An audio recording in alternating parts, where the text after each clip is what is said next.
Hello and welcome back to the all new, all different #1 comics podcast. We are here today with a very special creator interview. And before I announce their name, I love doing this. So I'm going to hit you guys with some credits first. Of course, we have Gatsby. We have DC Pride 2023 with a spirit story. A spirit world story. We have Made in Korea, which I talked to you off air for a second, but we'll definitely get into that for a moment. Virtually Yours, Skip to the End, Before Houdini, After Houdini.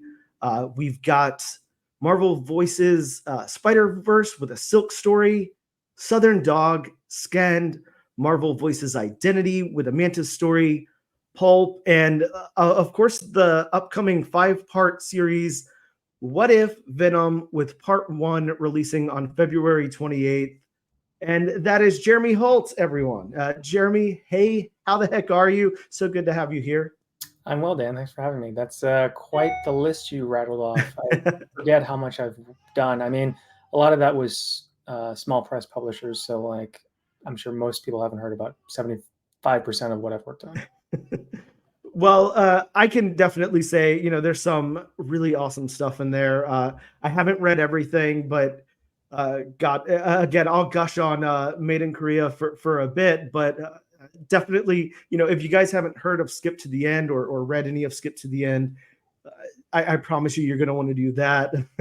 Maybe like a little tiny bit of promotion for it on the shirt there. Maybe, I mean, not necessarily, but anybody who knows me well enough knows that I'm high-key obsessed with the band and the whole sort of punk rock movement of the early 80s to the early 90s in the Pacific Northwest. So my obsession with the band fueled that book, and it's also just sort of created its life of its own, where anything related to the band or Kurt Cobain, I have friends just bombing me with messages like, have you seen this? Have you seen this? It's like, yeah, I've seen that already. But like, I love that everyone now looks at Nirvana, my friends anyway, and go, oh, that reminds me of Jeremy. Yeah, it's great to be synonymous with something that's equally great, right? Really, really cool. Yeah, so like I said, we're gonna get into What If Venom. Absolutely, that's definitely what we're here to talk about, amongst other things. But just to get it, right off the bat, I got to talk about Made in Korea for just a second. Let me lead with this. When I first started reading Made in Korea, I'm trying to remember exactly when Made in Korea came out. I don't have the years in front of me, but either way. God. I know, right? 2020 maybe, because I think the trade came out in 2021. Okay, yeah, I mean, I think that's why we're in that weird period, and I'm sure you remember it as well as I do, especially having released books at that time. But in the comic book shops and everything, it was scary for a second. Some of them shut down for a little bit. Distribution shut down for a tiny bit. And if you had books coming out at that time, it was probably, nerve wracking, and everything to get everything back on a normal schedule and have everything flowing again. But let me just say, here comes this book out of left field. I love indie books. I love Image stuff, all of that. We get Made in Korea. It's got this really dynamic cover. It's got this interesting name. And I'm just like, I hadn't read a solicit or anything. So I'm like, what the hell is this? I pick up everything anyway. So I picked up a copy, of course, and I picked that book up, and I immediately think, I'm like, okay, we're somewhere in, I'm a huge Twilight Zone fan. So one of my favorite properties of all time, the original Twilight Zone. So I'm like, we're kind of like in the Twilight Zone a little bit here. We're definitely like in the future and everything, but we're or like ambiguously, I guess, but we're in some kind of Twilight Zone or something. And then I thought to myself, like, is this kind of like a AI type of story too? What's now I can't think of gets referenced. AI gets referenced. Yeah. So I'm like, okay, and then to make that like a little bit more modern for everybody, like Black Mirror or something. I'm like, okay, are we in that kind of universe or whatever? And that's kind of where I thought the story was going to go. And then I was like, okay, it's going to land like, really nicely or whatever. It's going to be like one of those stories. No, you hit me so hard at the end. And I was like, okay, fuck this. Excuse my language. I don't know if that offends you or No not. worries. I didn't ask first, but I was like, okay, I'm like sold on Jeremy Holt now. Like whatever Jeremy Holt does, like because of that ending of that book, it doesn't matter. Like I mean, such a wow.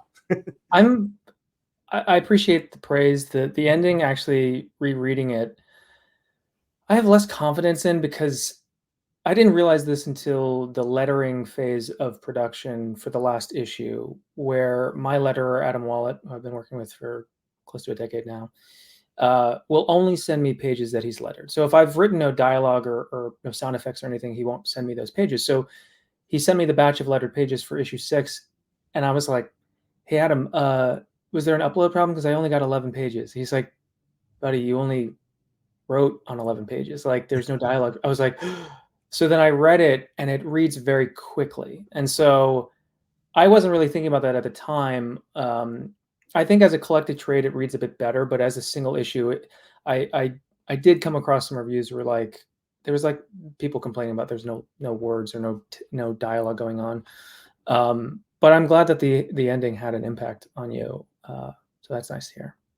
Yeah, a huge impact. And I mean, obviously, reading a comic book is going to be subjective, to the reader and everything like that. But I can tell you, for me, the highest level of praise I could give for the ending of that book. You really landed it, and I really like some of the lack of dialogue, because I hear what you're saying. There maybe is certain points, because I would say if you read the whole thing together, like in trade format, which I have, after the trade came out and everything, I've reread it in trade format.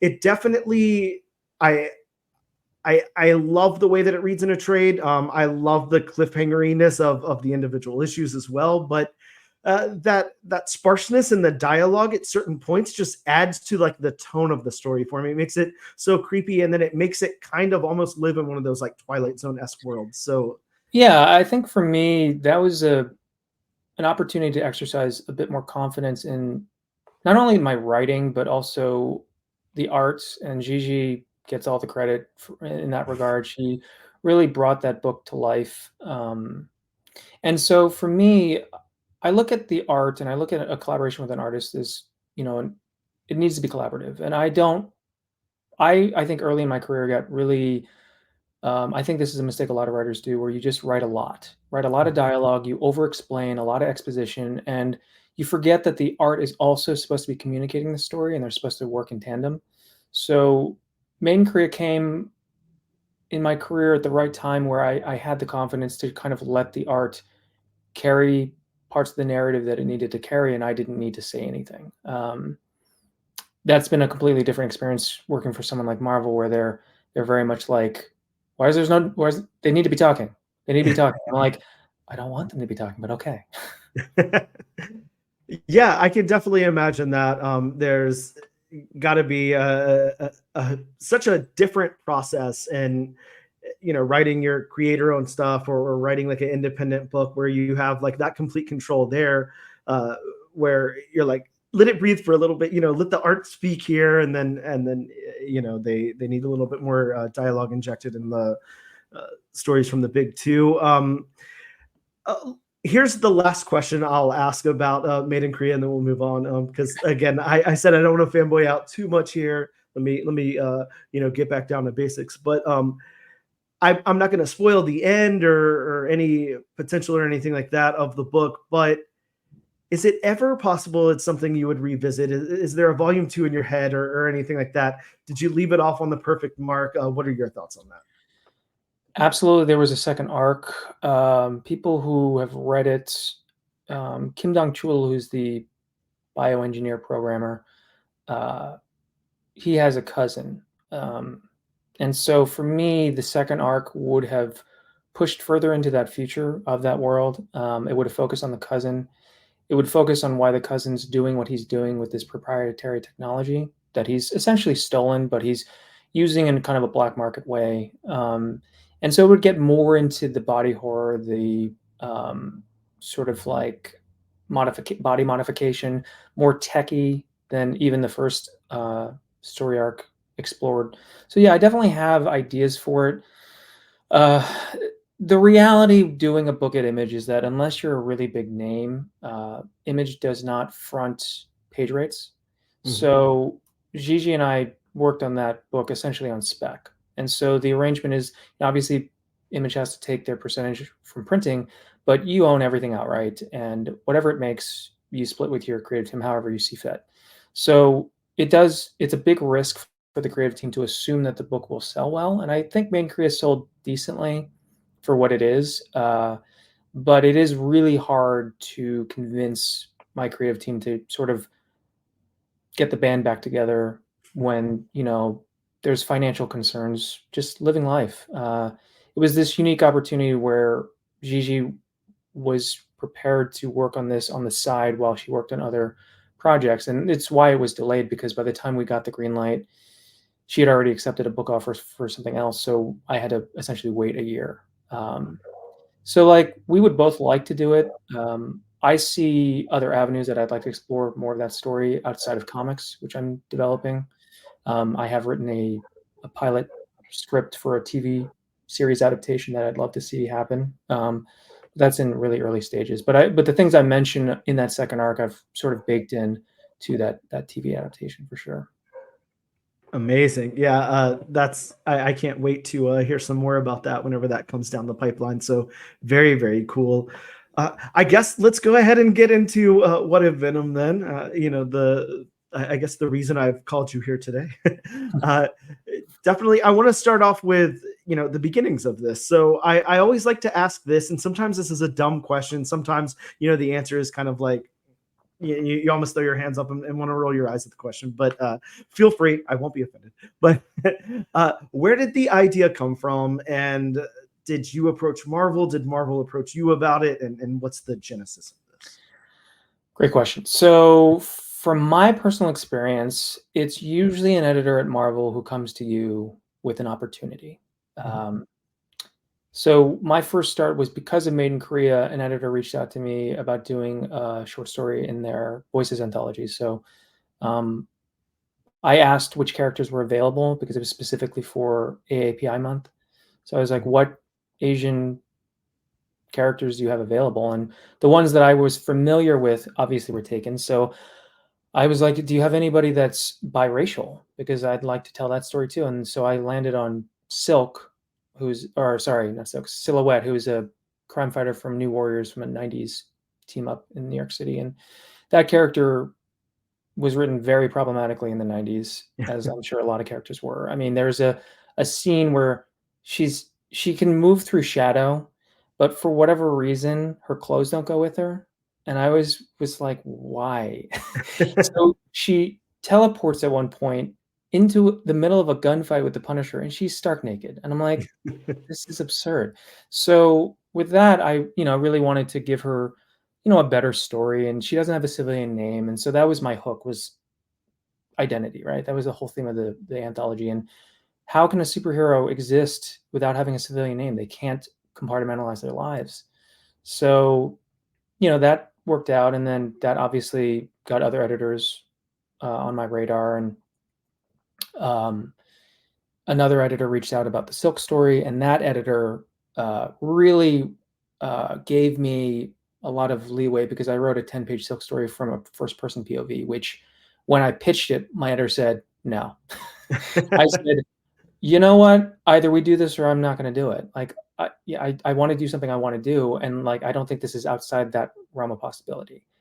And he said, "Oh, okay, just like write it and we'll see where it goes." And as soon as the layouts came in, he said, "This is fucking awesome." Like, he's like, I wasn't sure, but then I saw the layouts. I'm like, oh, I get it.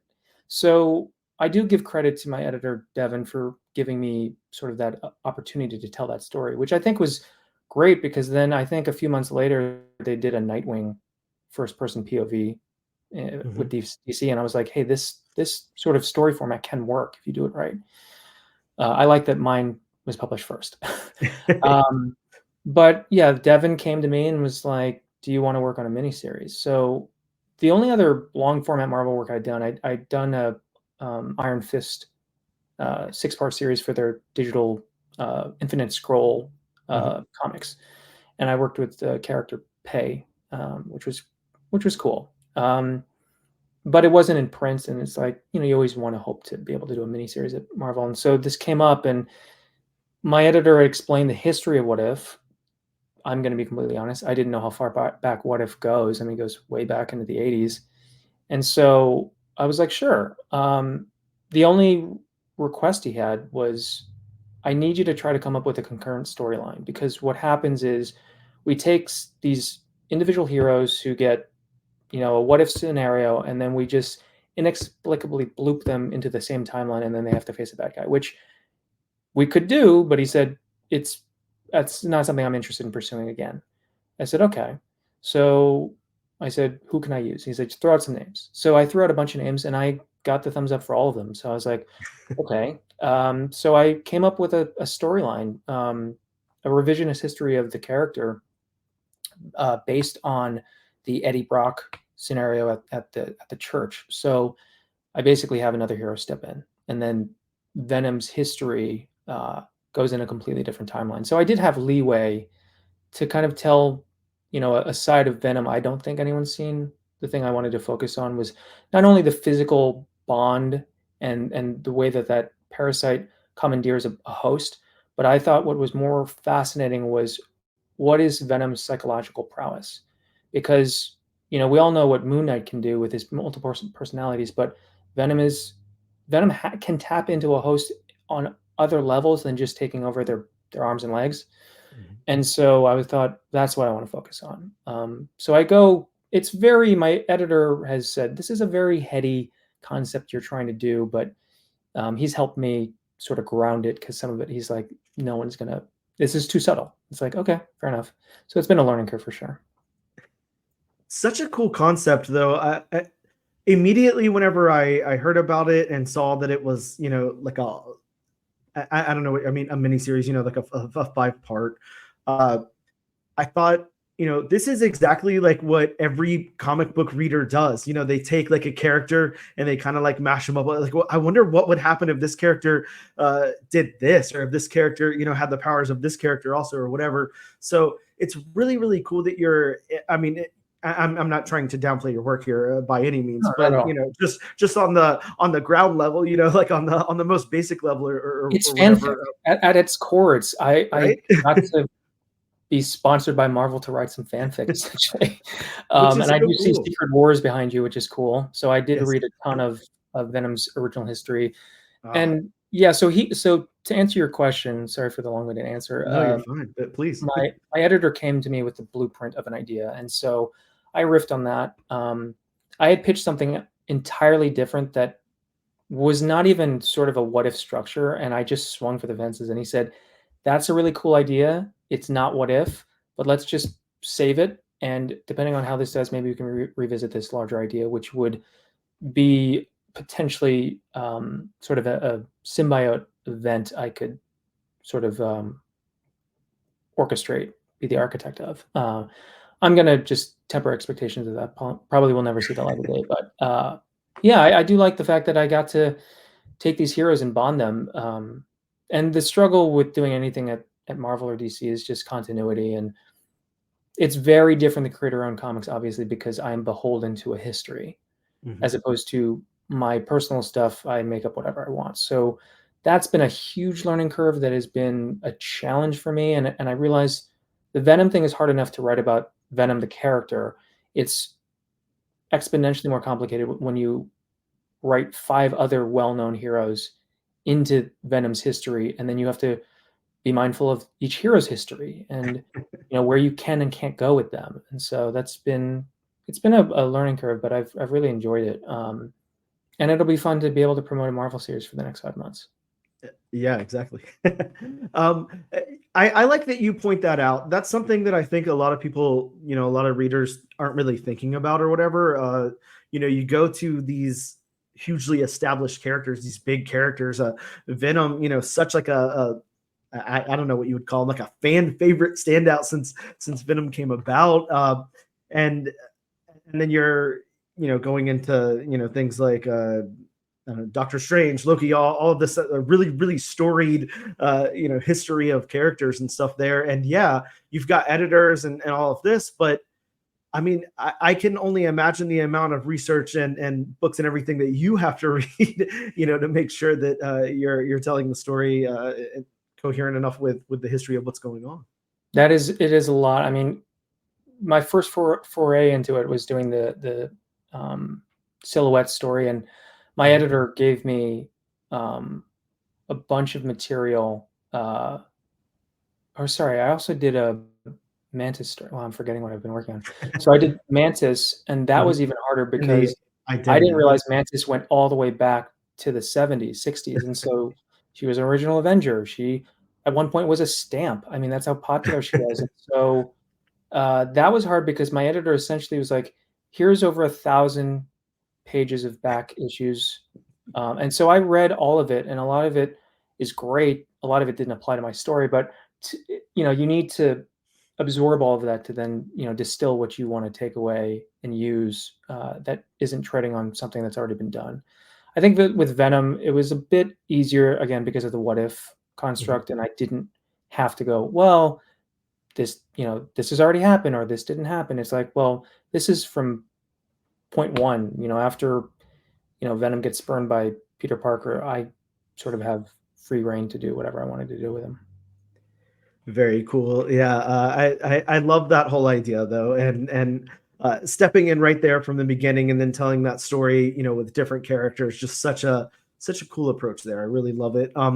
And I really like. I just talked to. I had Steve Orlando on the show just Oh, a couple he's of a friend. episodes back. Yeah, Steve Orlando, great creator, amazing writer.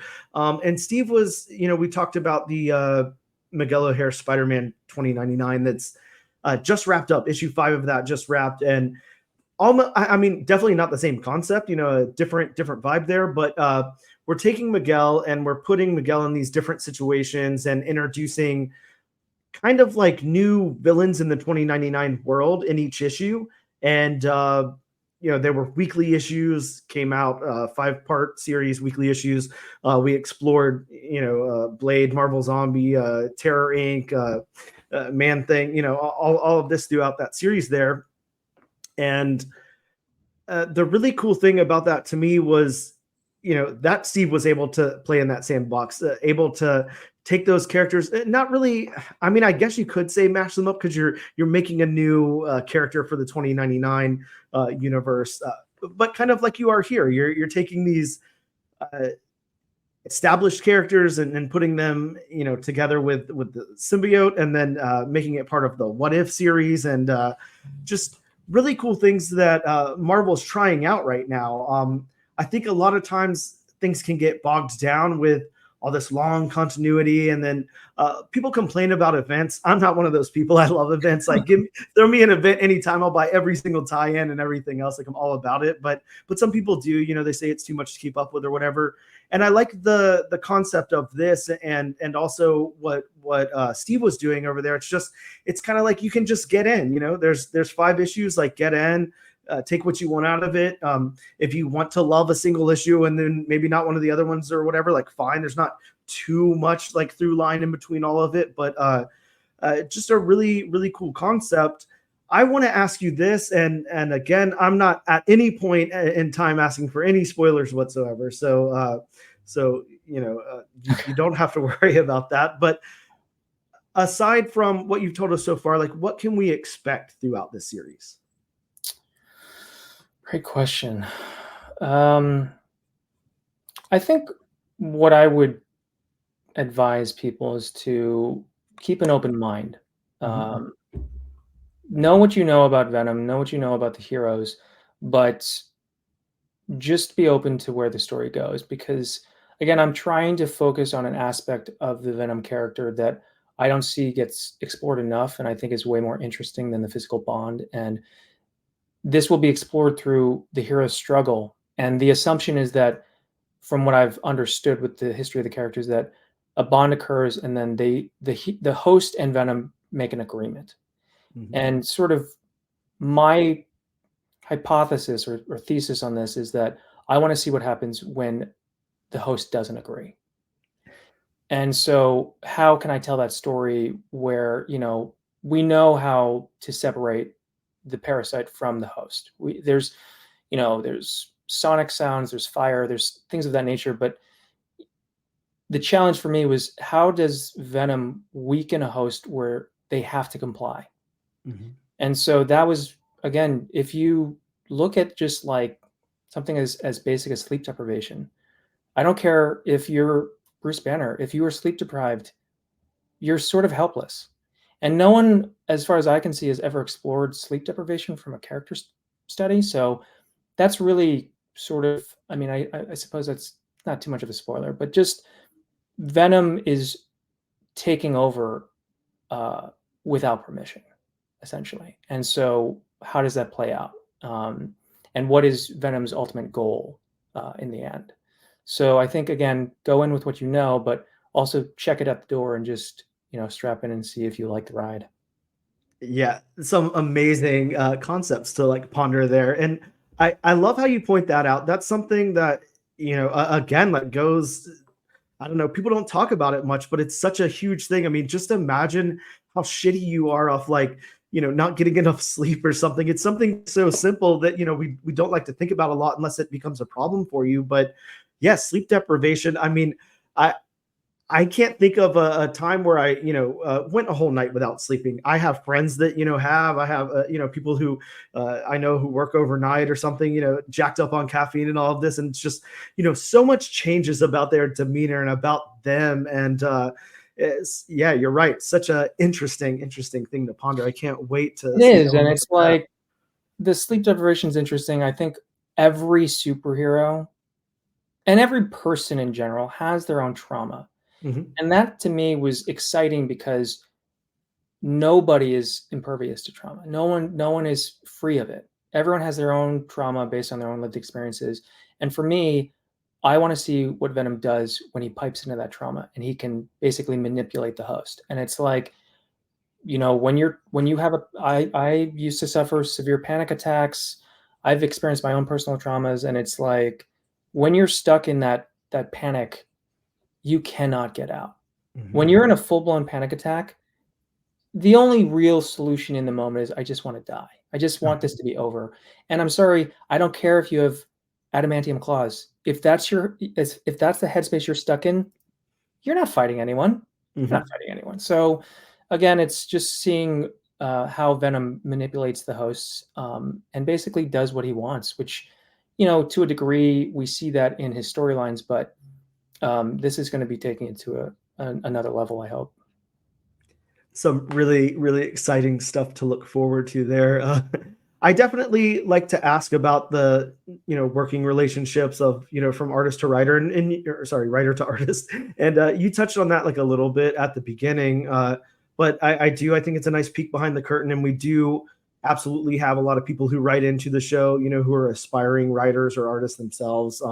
Of course, in the comic book community, a lot of people who are trying to break into the community or whatever love to listen to creator interviews and all of that. So I'd love to know, and I think something that I failed to say like a few minutes ago, whenever I was first talking about the book, is kind of relating it to the model that Marvel's doing right now, like they did with the Spider-Man 2099 series.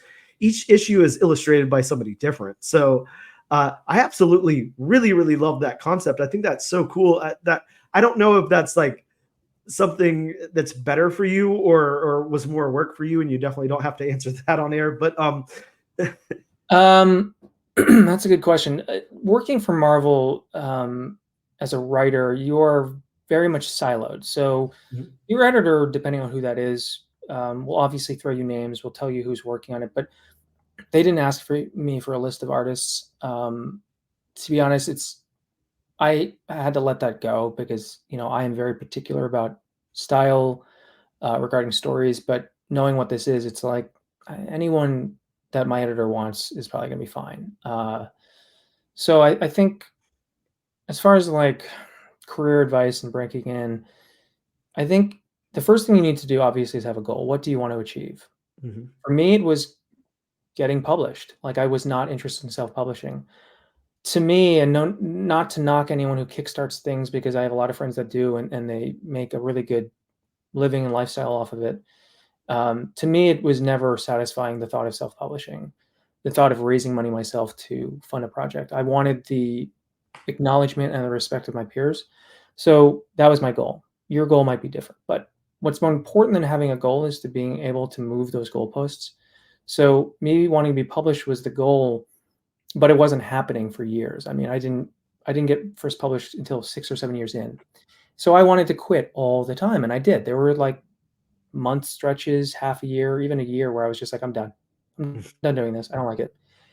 And to move the goalpost for me in that scenario was to focus on what do I actually want to do? Like the goal was to be published, cool, but am I doing it just to get published? No, I'm doing it because I enjoy telling stories. So I moved the goalpost to as long as I'm still telling stories and still having fun with it, that's the new goal.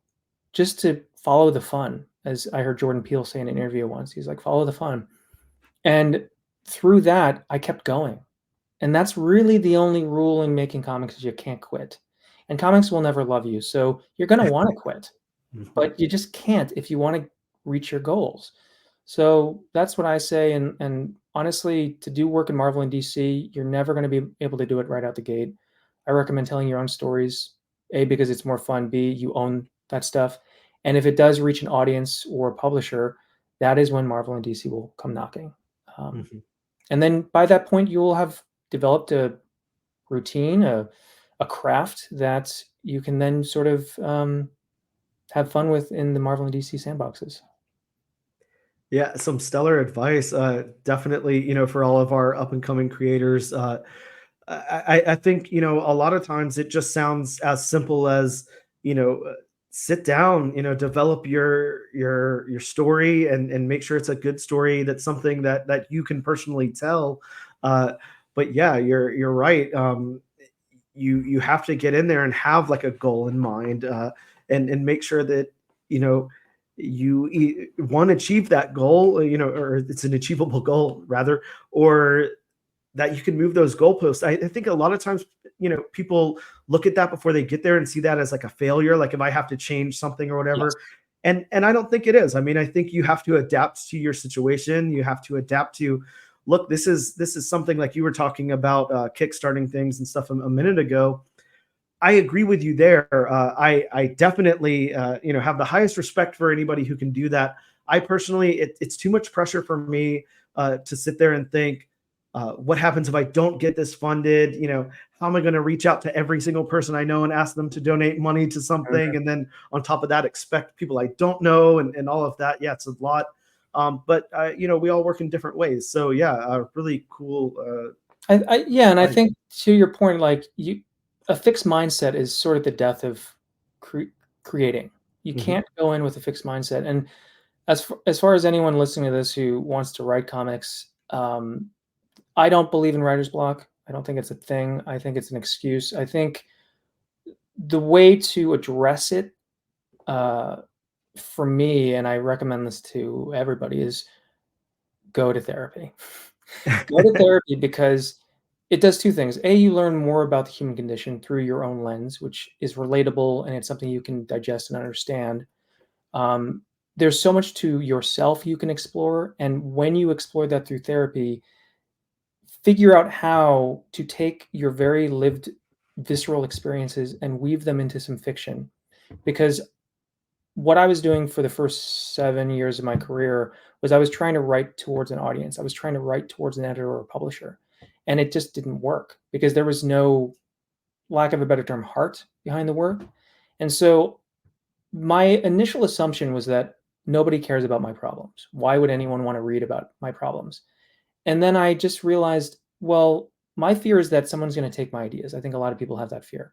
But if you pull from your own lived experiences and write those from an authentic place, you'll never have to worry about that because no one can have the exact same experience you had. And more specifically, the choices you made to figure out whether or not I want to put that into a story. And when I started doing that, Made in Korea is one of those stories. The things that were lived experiences to me were the things that people reading it would reach out to me and say, "Why did you do that? That was my favorite part." It's like because it resonated, and it was not trying to write to the reader, it was writing about myself. And reality is we all have problems. So, I think that you writing from a place of authenticity is the goal, and you develop your own signature, as it were, which helps you stand out. Yeah, very, very cool. And I absolutely agree with that sentiment as well. Everybody should, have some form of therapy, whether you feel like the, healthiest of mental health people in the entire world or not. You and I, come from a similar background. I grew up, with horrible anxiety, having panic attacks all the time and everything. And wasn't until I got into a specific therapist, that gave me some really, really basic baseline stuff, stuff that you would think, that you read and you kind of pass off, count, deep breathe, blah, blah, blah, all this stuff. And then, you really sit down and practice and do some of that stuff. And you're like, oh, I actually can control this myself. Some really cool eye-opening things to figure out. So yeah, I commend that. I definitely agree with you there. Everyone should have some form of therapy, whatever that is. Yeah, whether it's just going out with a friend and talking. I mean, just yeah, honestly, just interact with the world around you, and there's just so much content to pull from. But yeah, just write authentically, because honestly, at the end of the day, it's way more fun to do that. Yeah. So issue number 1 has you teaming up with Jesus Hervas. I'm pretty sure that's how you say Jesus's name. I hope. I know we covered some of Jesus's work on the podcast recently, because I'm pretty sure that Jesus did Invasive with Colin Bond, that just, I think issue number 2 just dropped a couple of weeks ago, and then also did Marvel Unleashed with Kyle Starks. Oh, cool. Yeah, Marvel Unleashed being, if you have not read Marvel Unleashed and looked at the art and everything, highly, highly recommended. Really, really amazing book. Kyle Stark's one of my favorite writers, currently really, really good writer. But how was that working with Jesus? I know, gosh, I don't even have the information in front of me who's on the cover art of issue number 1, or who the cover art. Lionel Yu is doing covers. Okay. Jesus, if I'm remembering this correctly, is doing issue 1 and issue 4 or 3. He's doing 2 issues from what I understand. Working with him, again, working at Marvel, you're very much siloed. So it's just, I just got a batch of layouts from issue 3 this morning, and it's like, I'm very removed from all of it. It's just like, hey, just give us your thoughts on these layouts, if anything needs to maybe be reviewed or changed. And yeah, so it's been great. I mean, like, obviously everyone they've picked is great. The art coming in is amazing. It's like Christmas. So I mean, so far it's been really great. And as a writer, it's nice to sorry, that's my baby crying. Oh, you're fine.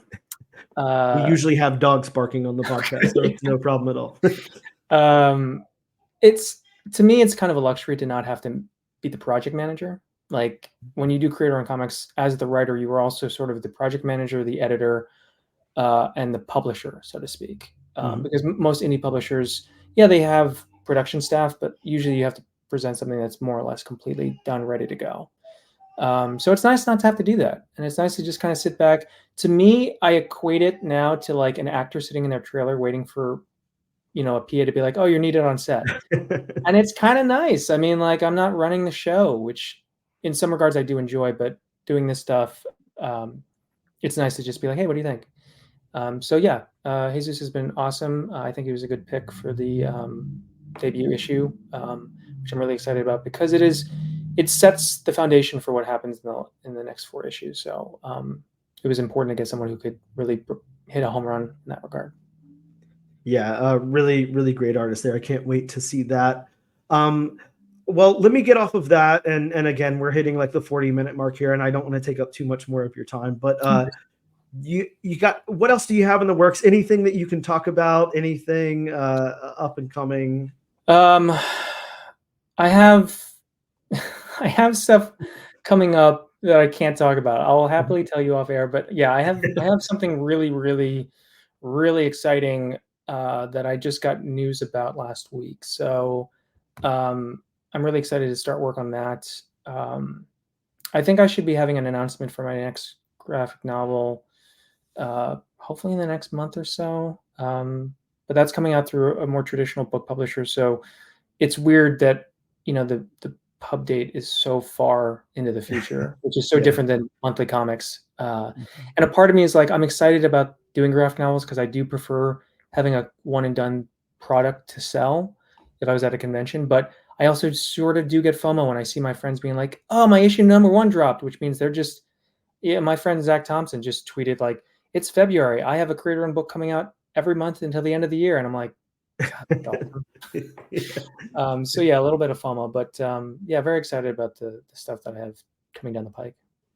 Awesome. Well, we'll all definitely look forward to any announcements, especially big announcements. But I'm pretty sure you can. I don't have your site in front of me, but I'm pretty sure it's just jeremyholt.com. JeremyHoltBooks.com. Books.com. Okay, I'm sorry. So jeremyholtbooks.com. So we'll make sure that that'll obviously be in the show notes, but you guys make sure you check that out for any upcoming news. So let me go ahead and just say then What If Venom #1 drops at the end of this month on February 28th.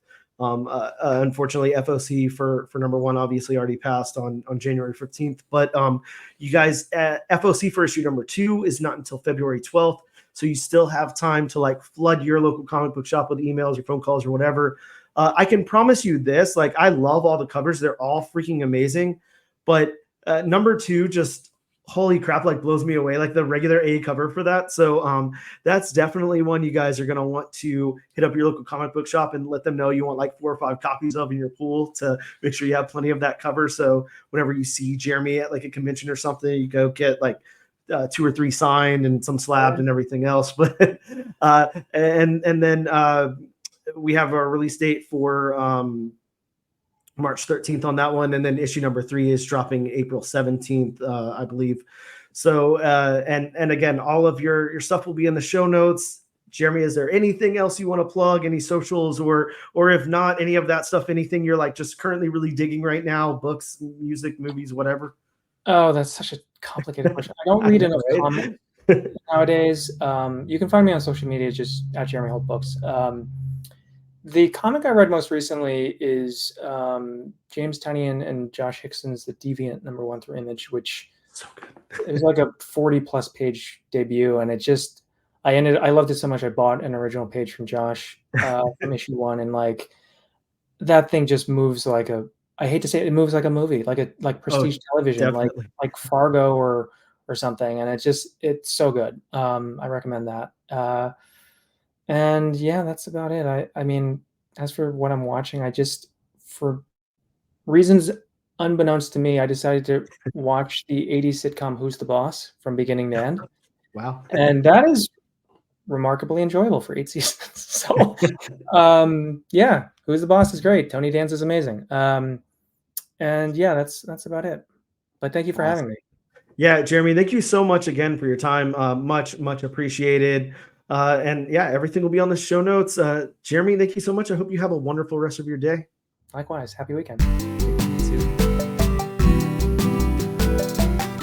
Hello and welcome back to the all new, all different #1 comics podcast with a new series that we're doing here. This is called We Read a Comic. Before we were just calling these bonus episodes, but we figured we'd kind of give it a little bit of a rebranding. And like my co-host here of the night said, we did just read a comic, so why the hell not call it We Read a Comic? So that's what we're calling it here. But Yiding, welcome in. How are you? So great. Like you and I just basically met here on the screen. So very cool. Really cool to meet you and cool to have you here. How's it going? It's going great. It's going great. Life is life. Yeah, sure. Life is life in 2024. Completely understood. Yeah, like I said, we'll try to keep it, pretty focused, pretty straightforward. Not we don't have to get into the comic book news and all of that stuff. But Yiding, what we're going to be talking about today is a book that I kind of just threw at you. Just it's a book that I've been meaning to check out for a while. I don't know if you had read it before this time. I had not. But yeah, it's 30 Days of Night, issue #1 by Steve Niles and Ben Templesmith. So was it your first time reading this book or have you read it before? Yeah, it was absolutely my first time. I had no familiarity with the series or the franchise whatsoever. All I knew about, I did know the premise just because a friend of mine mentioned to me in passing, like maybe a year or 2 years ago, just briefly, just came up in conversation. So I knew that it was about vampires in the Arctic or close to the Arctic, where there are 30 days of night. But that's literally the only thing I knew about it. Other than that, I was going in fresh, which is why I was really interested in doing this, because I'm looking at this like in a complete vacuum. This first issue, I have no idea where any of this is going. Yep. Yeah, I always think that's a lot of fun too. I love, finding comics where I hadn't read the solicit or something like that, and then just jumping in and then thinking like, "Wow, this is really cool," or "This wasn't my type of thing," or whatever. It's always really fun to go into a series completely blind. And yeah, like you said, it's really about those 30 days of night. How awesome is it that this is the title of the book. They really kind of made out on the title here. It definitely describes what's going on very, very well, and it's a huge centerpiece of the book. So really, really cool. Like I said, this was published by IDW, and this is like all the way back from 2002. So. I mean, probably a good portion of the listening audience wasn't even born yet whenever this book came out. So, really awesome. I know my other bonus episode co-host Benny, was most likely not born yet then. So really cool. Steve Niles, Ben Templesmith. What do you know about those two creators? Anything? I'm familiar with Templesmith's art because I've Hmm. seen it here and there, like Yep. in the series Fell that he did with Warren Ellis. Uh, Yes. I don't think I've read anything by Steve Niles, unless I'm blanking on something. But yeah, I don't believe I have. What is that? I just had to. I don't know if you can see it. Probably not Oh, too right, well all the right. lighting. That's from Fell, I assume. Yeah, Or this is from Gotham by Midnight, some Ben okay. Templesmith original art. But yeah, I grabbed that one day from him. Really, really cool guy. I've been trying to get him on the show forever, but he's like, I think he's in Australia, and just I can't get the times to match up at all. But yeah, so before we get into it, we're obviously going to get into it. We're going to talk about every aspect of this book and everything. But uh, do you have any like general first impressions on the way that Steve Niles wrote this book, on the way that Ben Templesmith illustrated it? Well, before I even get into that, I want to talk a Mhm. bit about the title, because you were talking Yeah, about please. how the title is like so apt. Mhm. It's a more clever title than it seems at first, right? Because Yeah. when I first hear a title, I assume they just mean 30 nights, like just a fancy way of saying 30 nights. Yep. But no, no, no, they actually mean 30 days that are nighttime, 30 like daytime periods that are also nighttime because of the look of the geographic location. So yeah, that's just a little thing that stood out to me. Yeah, it's really cool, and I agree. It's really clever. It's really interesting that they put out a movie with Josh Hartnett in it, and it's 30 Days of Nights, and then you got Josh Hartnett. I think right before that doing 40 Days and 40 Nights. Was that the title of that movie where where he can't have sex for like 40 days or something? I don't know. Interesting stuff, but yeah, Steve Niles has done quite a few things. He did like a long run of Simon Dark at DC Comics. He did the October faction over at IDW. Did some stuff on Spawn: The Dark Ages. Wrote a little bit on Kick Ass and Hellspawn. So yeah, he's definitely done stuff. I think the first thing I think about when I think about this book is it's not so much that the writing stands out to me. I think it's well written. It's definitely the art, like that. It's such a huge piece of this book. It's so stylized in like this weird way. I'm a huge Bill Sienkiewicz fan. It almost gives me some vibes of that, but not quite. It's really creepy and eerie, and it definitely works for the book. But yeah, that's like kind of the first thing that I take away from it is that Ben Templesmith art. Oh yeah, definitely, definitely. It's it basically makes the story. Without knowing the creative process here, my assumption would be that it was written with Temple Smith's art in mind, because like Mhm. the plot here, the story here, like suits this art so well, and vice versa. It this like the oppressive, like dark atmosphere like throughout this whole thing. It's just a perfect fit for what the story's trying to do, where the story's going.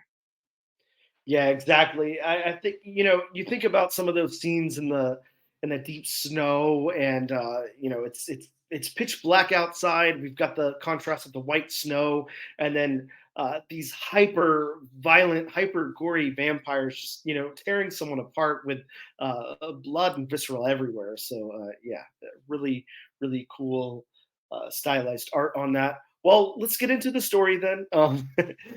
We can go ahead and start talking about that. And like I said, maybe we'll just kind of bounce it back and forth and see how that works for us. But this book does open in Barrow, Alaska. I think I'm saying that correctly. In November on November 17th, 2001, and it's stated that it's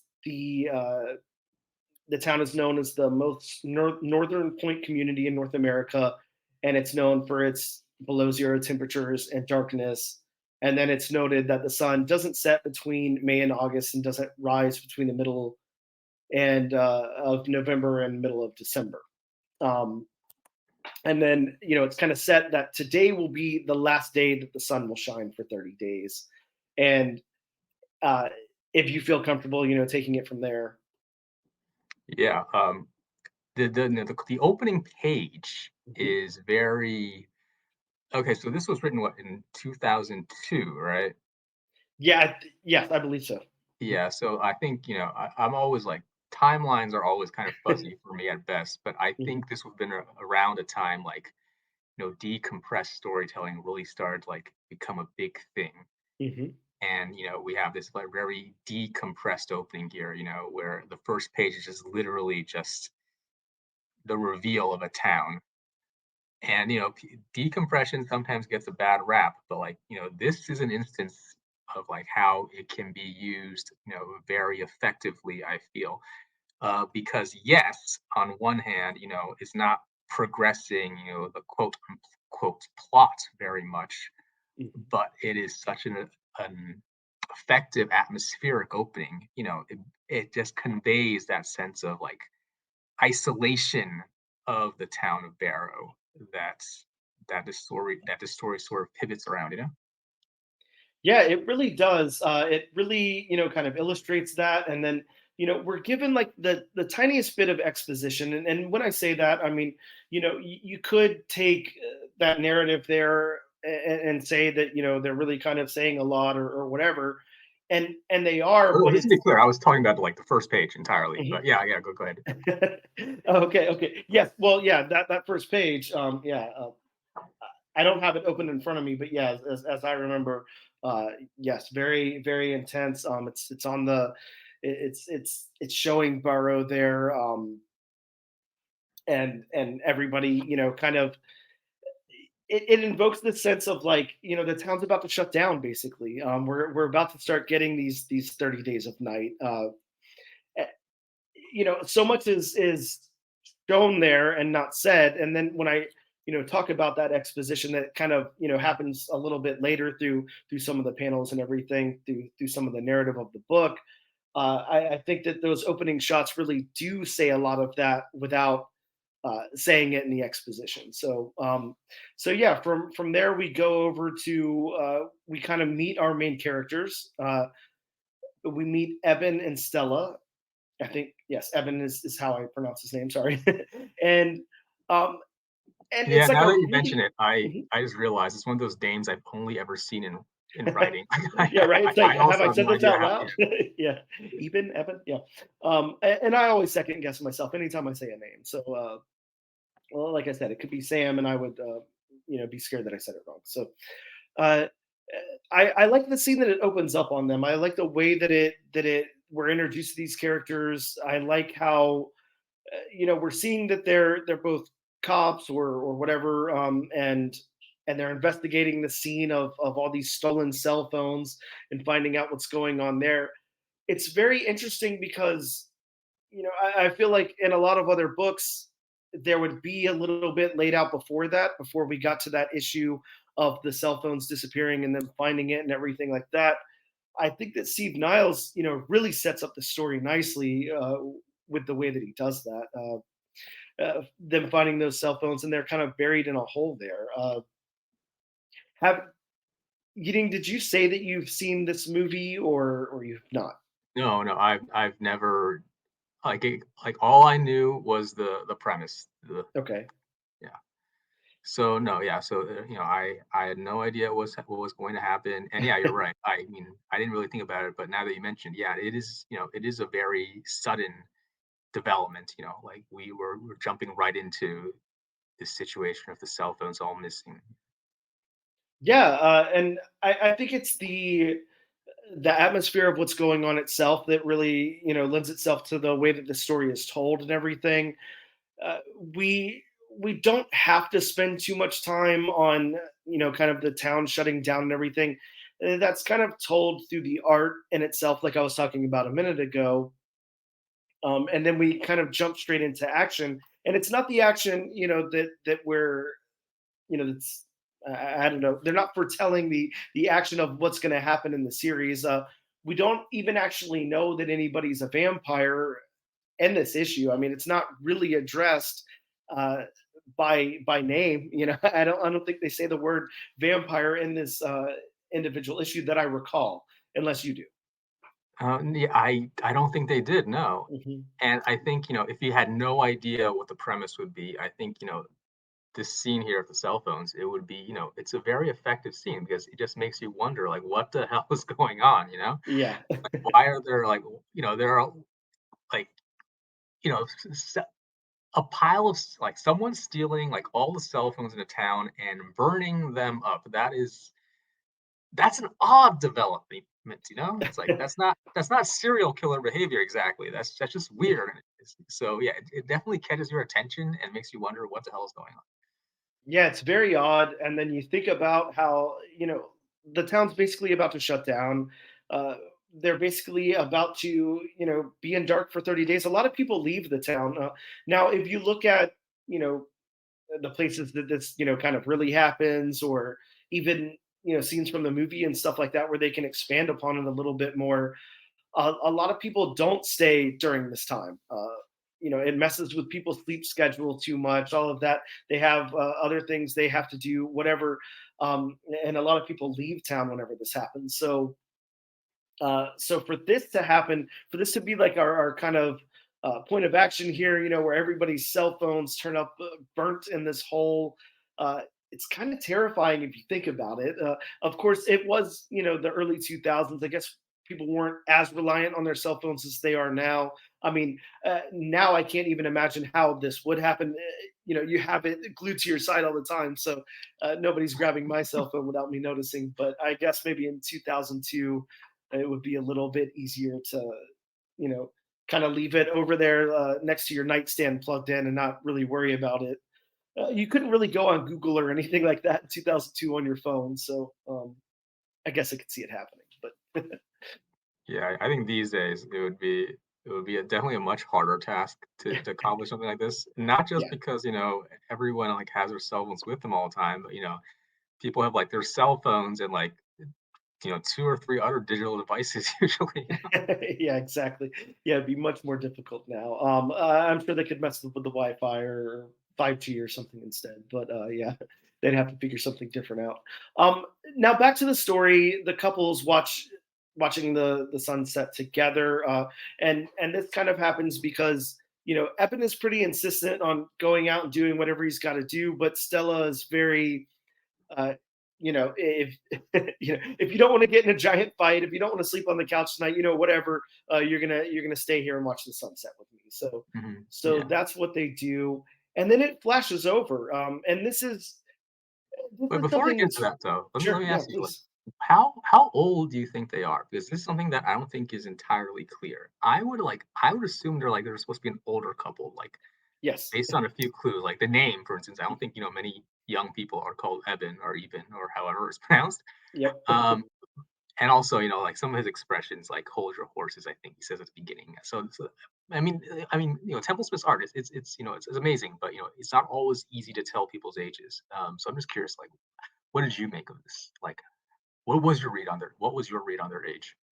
I thought about that too, and I think the only reason I even thought about it was because of the comparison to the movie. Yeah, like I said, Josh Hartnett is playing Evan, so he's probably in his 20s or something there. Maybe 30 at the most. But Yeah, these characters are definitely older than that. They seem, I don't know, a little like a gristled, kind of hardened couple that, maybe in their, I'm going to say at least 50, is kind of what I'm imagining. In their 50s somewhere, probably haven't hit like 60 yet, but maybe young to mid 50s. Is that kind of the read you had on it, or did you think a different age? I had it a bit younger. I thought maybe like mid 40s, but yeah, I mean, Okay. same ballpark. Yeah. Yeah, sure. And you're right with Ben Templesmith, especially on the faces. His art is so stylized.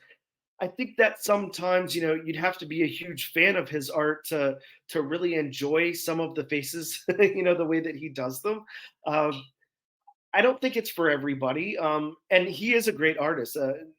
Taking nothing away from him, I just don't think it's as universal a face that you would normally see in comic book artwork.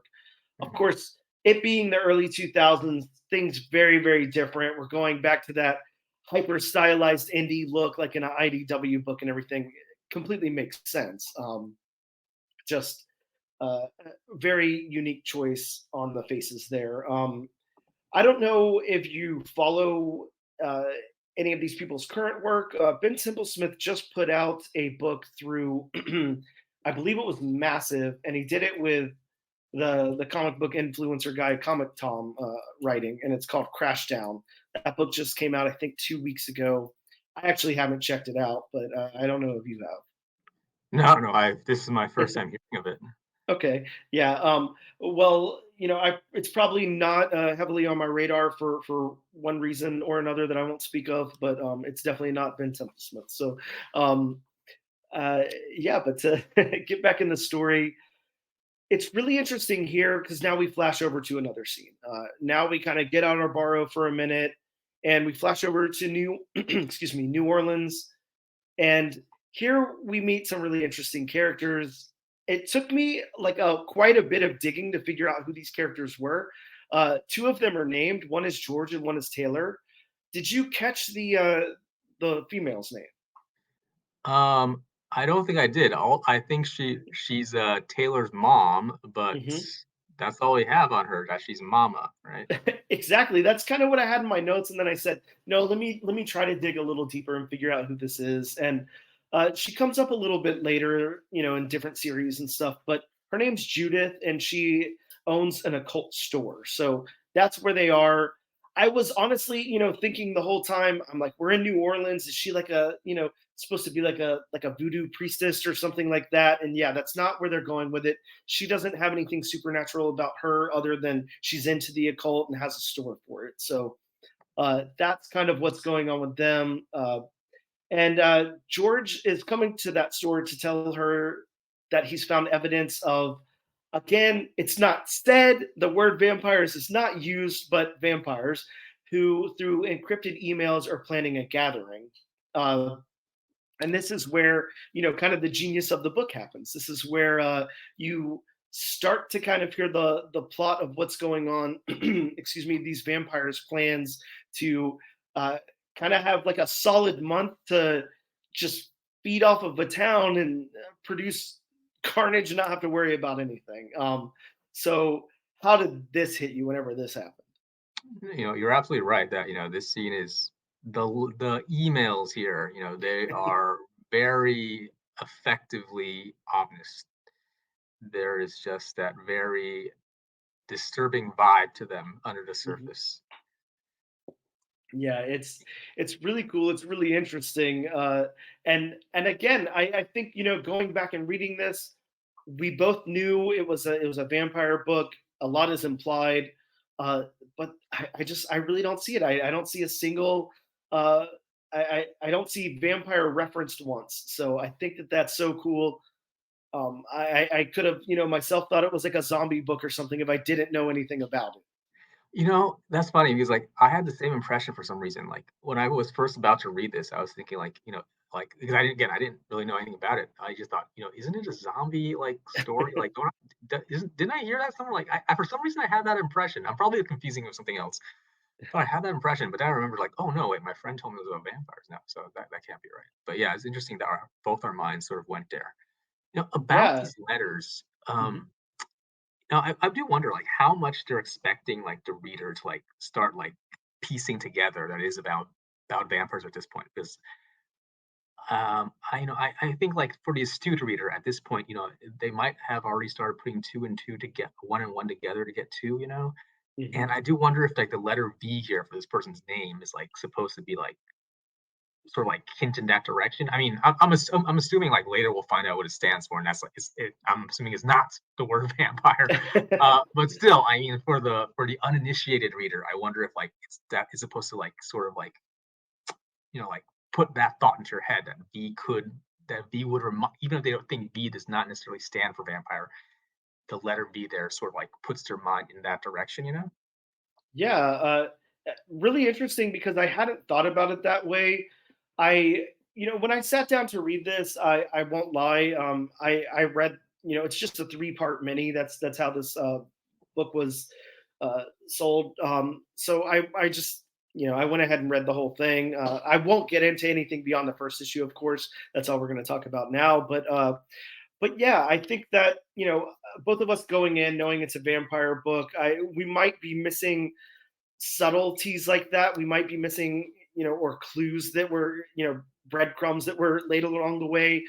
Because I don't know how this was solicited back in 2002. I'm not too sure if they were like, here's the new epic vampire story. Of course, this predates stuff like, vampires being very, very big again, like, whenever Twilight came out and stuff like that. So I think even before, things like Underworld and all of that, Van Helsing, I think. Um, so whereas IDW, pitching this as like the rise of vampires, vampires are back, baby, or something. I don't know. Maybe they were kind of shying away from that. I think that both of us thinking along the lines or having the thought of zombies is like an important thing because the early 2000s. That's what I think about, with horror. It's synonymous with zombies. Zombies were everywhere. Have you heard about that theory about how like zombies and vampires alternate in popularity in pop culture, like based on like what political party is in power in the US? Wow, I have not, but I mean, please tell me more because yeah, it sounds like a great I, theory. I can't remember which is which, but like the observation that people have made is that like when one party is in power, like vampire fiction tends to like be like suddenly be in the zeitgeist, and then when it's the other party's turn, it becomes zombies.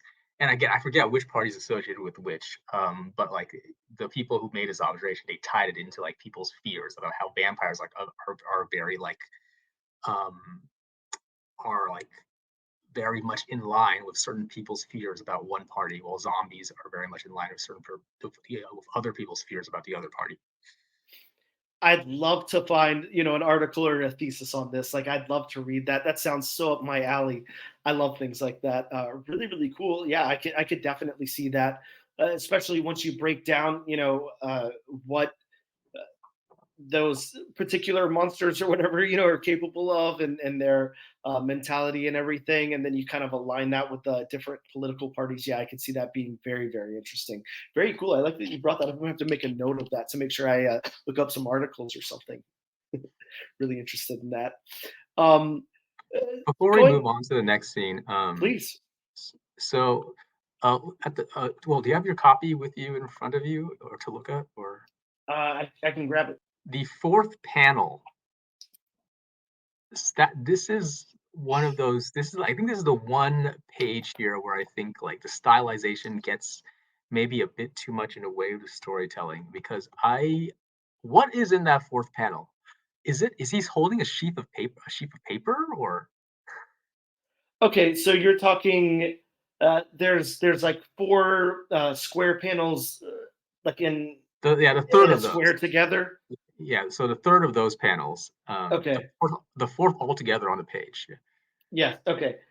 I have no idea what's happening there. It looks like you're seeing, yeah, up close of a shirt and maybe an arm, but then you get a hand holding something that might be a pen. Maybe something's being written. I'm not too sure. Yeah, I mean, my best guess is it's the papers that he later hands hands a lady. But Hmm. but yeah, it's again, it's this is I think this is the one place where the stylization like gets maybe like is at odds with like the storytelling needs. But that's the cost of doing business when you have like amazing stylist like Ben Templesmith. Like it's worth the cost. I feel like you might get the occasional like unclear panel here or there, but like what like the strength of like the mood that he sets is well worth it. Yeah, you're completely right about that because I do think whenever I look at stuff like this, and the best thing that I can relate it to, I don't know if you're a big New Mutants fan. New Mutants, one of my favorite comics from Marvel in the 80s and 90s there. But when Bill Sienkiewicz was on the book, I'm talking Demon Bear Saga and stuff like that. Uh, I mean, that's the epitome of stylization. You have stylized art. I think Bill Sienkiewicz all day. That's all I can think of. And you know, you sacrifice something for tone 100% because while I think that Bill Sienkiewicz is one of the greatest comic book artists in memory that I can think of, he's definitely not for everybody. He's not straightforward. It's definitely very, very world building. It's very heavily detailed. There's so much going on, and it's to use the term abstract just does it a huge disservice because whatever's more than abstract is what it is. But you're correct. You get a certain vibe, you get a certain tone, and this it transcends cinematic and stuff like that. I mean, you're looking at noises, and when I say you're looking at noises, you're also transcending automatopoeia. Like it's just you're watching music at that point. Like it's very, very interesting. Um, but yeah, you're getting a tone, and I think that that's one of the most important things that I could say about this book. To bring somebody like, or not somebody, but to bring Templesmith on this project. Think of the same story with a very straightforward artist or something. Put a Ryan Stegman on this or something. Where does it end up? It's a generic book. It doesn't, in my opinion. There's not much you can do with that kind of art. And I'd love to hear your thoughts on that. No, no, no, no. I'm 100% in agreement there. Like I said earlier, the art absolutely makes the story. And again, but though, in Steve Niles' defense, like he probably wrote this with Templesmith in mind. Like if he was writing for Stegman, he'd Mhm. probably write it in a very different way. Sure. Yeah. Yeah. Yeah. Completely right. I would agree too. I think one of the things that I always like to envision when I'm reading a comic book is what does the script look like that the writer sent over to the artist? What are their notes like? Is this like a full cinematic screenplay? Where they're like, all right, over the shoulder shot, blah blah blah, mid range, uh, nighttime, whatever, or are they just kind of like, all right, here we go. We're in a town in Alaska. Not a lot going on. Flash over to that's what I envision here. I envision that Steve Niles has something in his head, but he's like, I'm gonna let Templesmith run this thing because that's my whole book right there. It's zombies in Alaska. Uh, go. you know, Yeah, yeah, I uh, can definitely see that. yeah, I can't imagine too many notes on the page here, but maybe I'm wrong. I'm not too sure. I'm definitely not at that level of writing, so I wouldn't know, I guess. But going back to the book, we talked about the George showing Judith the evidence of vampires through the encrypted emails and everything. We get back over to Barrow, and the couple, meaning Evan and Stella, receive a call and they leave to go respond to it. And then we get to this diner, and the diner is really important, excuse me, in the book as well as the movie. They use the same one and everything. I really want to talk about this movie at some point. I'm like chomping at the bit, and I don't know why. So you're gonna have to do me the hugest favor ever, like one day, and go back and watch this movie so we can talk about it. But but for now, I'll shut up about it. But we get over to the diner, and there's like a very strange man there, and he is uh, fighting with the staff about having whiskey and raw hamburger meat. And one of the first things that jumps out, and one of the things that I love, and I think something that makes this story really, really compelling, is the stylized lettering in the word balloons from these characters. So we get over to that character, and you have this very, very unique voice. It's not all the time that a letterer can convey that uh, through the style of their, the font that they're using, or whatever the writing that they're creating in that word balloon. A lot of times a letterer, comes in and they're like, okay, well, obviously this character has a different voice, or they have an accent, or they're speaking in a different dialect or language or whatever, and they stylize that different. But something about this here makes it so like unhinged and otherworldly. Like, I love it. I think that it works really, really well with the book. I'd really like to compliment that. Did you have any thoughts on that?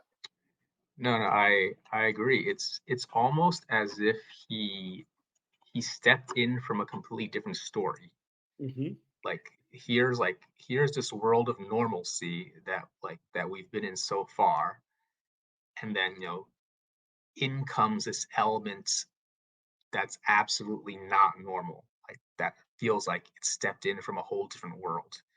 And that's partly the art, but the lettering also plays such a huge part in that.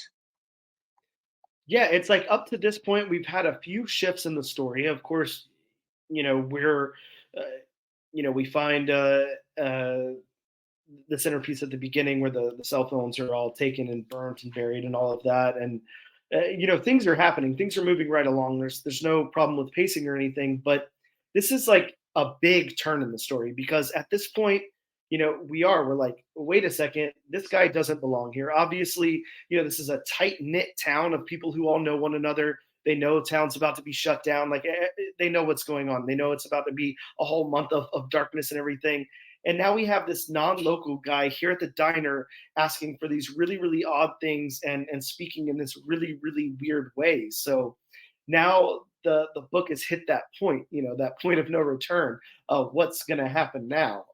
Yeah, I think that the pacing here is really, really, it's done really well. It's just action, action, action, nonstop. But it does have room to breathe, not technically through the story, more through the art and everything, more through that sparseness and everything that's going on with Templesmith's art. But yeah, I really wanted to take a second to point that out, because I think that lettering is really important. Yeah, Um, on the topic of the lettering, yes, I do also, one touch I really appreciated was the captions. They have the blood stains on them, yeah. the faded drops of blood. I just thought that was a really nice touch. I don't think I've ever seen anything like that before. Exactly. I mean, it's just so much of this is and people are going to be tired of hearing the word by the end of this episode, but stylized. It's just stylized in this really cool way. You've got all this watercolor and everything. You've got texture throughout this book that just isn't something that you see a lot of other places, especially in things like word balloons. So really like that. Excuse me. Now let's go into this character for just a second, and let's talk about what he's requesting here, because I mean, just imagine for a second that either you're running a diner, you're waiting on customers at a diner, or you're the cop called into the diner for this dispute, and you've got this weird outsider. You don't know him, he doesn't look like anybody else in town, and he's asking you for whiskey and raw hamburger meat. Just such a shift, so weird. And and of course they bring up there that this is, basically this is a dry town. They don't serve alcohol, and the reason why is it would really kind of mess people up if they were drinking a lot during these 30 days of night and everything. So I like that they bring that element into it, based on the conversation that they're having here, or the dispute that they're having. But yeah, I would like to think that for a second. I mean, just imagine you've got to call the cops out to your diner because you've got this guy starting this big fight because he wants to eat raw, bloody hamburger meat. Just very strange. Yeah, I mean, this is, I think the customers and the bartender, well, I guess he's not a bartender. He's the diner owner or whatever. But Yeah. I mean, I think they're all handling it like very well because if I ran into this guy who like requesting raw meat of all things and like he's all pale and like scraggly looking and he kind of looks like Dream of the Endless like on a very bad day. Right. It's just I would be freaked out. I'd be making excuses to head home. Yeah, maybe close down the diner early. I don't know. Maybe everybody, look, you got like a few people at the diner. Maybe everybody bands together and gets them the hell out of there. I don't know, but yeah, I agree with you. I wouldn't feel very comfortable around this dude at all, and I think that that's on purpose. So from No, there, all that being said, though, Mhm. the reaction from the cops still feels a bit extreme. I mean, because at this point they don't know he's a vampire. They just Yeah, think he's an sure. asshole. They just think he's a Mhm. weird asshole. Like and pointing a gun at the guy's head. That still seems a bit of an escalation right there. Yes. It's kind of an action movie. Like it's an action movie scene. It's not like it's not a naturalistic scene. Yes, I completely agree with you. I think that, out in the real world, hopefully you wouldn't see, somebody at a diner, and a cop being called out and they're just, not getting up or whatever, and the cop pulls out their gun and points it at their head. Hopefully not something we would see. I mean, in today's world, who knows? But hopefully not. But yeah, I think that that is also does a little bit of world building. It kind of illustrates like, you know, everybody's there for each other. Everybody's got each other's back. It's a tight knit community. Everybody knows one another. Whatever. Who the hell is this guy? Like we don't play here. Get up. Get out. It kind of Yeah. it makes sense in the story. But I'm with you. Yeah, that's a huge unwarranted escalation that maybe somebody will pay for, maybe not. I'm not too sure. I guess we'll find out. Uh, but from there, yeah, he has them get up and wants to bring him into the station, for lack of a better term. I don't know what you call that exactly. I don't know if that kind of thing exists anymore. At least where I'm from, we don't have like a little sheriff station that has like holding cells in it. I don't know if that's still a thing. I don't know if that exists where you live, but Oh, really? I hadn't. They don't exist anymore where you are. I don't think so. I mean, I think we just have like a huge jailhouse. Like I don't, and then a prison. But Well, isn't that what a jailhouse basically is, though? I mean, but just on a larger scale. yeah, I Isn't guess so. Yeah, because I yeah, guess you're that's right. I mean, isn't that the difference between jail and prison? Like jails where you hold someone overnight, and in prisons where like you actually put inmates. Yeah, just something about the small town vibe where the cops are like basically sitting in front of the cell door there. Like it's just Oh I yeah, don't know. Like it's not that's yeah. something that I I've think seen, I guess. that's obviously not something that happens in big cities. I mean, Yeah. like yeah, Makes me uh, think of like the Andy Griffith show or something, yeah, where somebody's just sitting there and the prisoner, grabs a stick and then gets the keys while the guard's asleep or whatever and breaks out of the yeah. cell. So. And at some point, sooner or later, they have a conversation. Like they have Mhm. some kind of like tense or interesting conversation. Exactly. And that's always one thing, I think about. When I was a little bit younger, I thought maybe it'd be cool to be a cop, and then I thought to myself, I'm so bad with awkward interactions and stuff and conversation. I would hate to get called out to a scene and you were doing something wrong, excuse me, and then I've got to pick you up, and then on top of that, you've got to sit in the back of my car, and I've got to drive 30 minutes with you sitting in the back seat.